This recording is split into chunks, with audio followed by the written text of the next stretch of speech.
নমস্কার বন্ধুরা, আজ আমি আপনাদের সঙ্গে শেয়ার করব পুঁই পাতার ভিতরে চিংড়ি মাছ।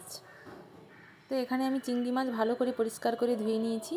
তারপরে আমি দিয়ে দিলাম পেঁয়াজ বাটা, রসুন বাটা আর আদা বাটা 1 চামচ করে, আর কাঁচা লঙ্কা চেরা, সর্ষের বাটা, হলুদের গুঁড়ো, লঙ্কার গুঁড়ো, লবণ 1 চামচ আর পরিমাণ মতো সর্ষের তেল দিয়ে ভালো করে আমি মাখিয়ে নেব মাছটাকে। তারপরে আমি এখানে 3টে পুঁই পাতা ভালো করে ধুয়ে নিয়েছি। ধুয়ে এবার মাছগুলোকে আমি পুঁই পাতার ভেতরে ভালো করে দিয়ে দেব, দিয়ে স্টিক দিয়ে আটকে দেব। এবারে আমি এখানে একটা প্যান নিয়ে নিয়েছি। প্যান গরম হলে আমি সর্ষের তেল দিয়ে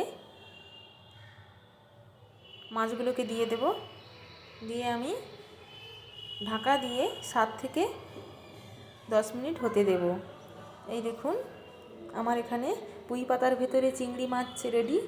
একদম অন্যরকম স্বাদের। আপনারা অবশ্যই বাড়িতে একবার ট্রাই করুন, দেখবেন খেতে দুর্দান্ত স্বাদের হবে। আর আমার রান্না যদি ভালো লেগে থাকে, আপনারা অবশ্যই আমার চ্যানেলটি সাবস্ক্রাইব করে আমার পাশে থাকবেন আর প্রচুর প্রচুর ভালোবাসা দেবেন আপনারা। আজকের ভিডিওটি আমি এখানেই শেষ করছি। টাটা।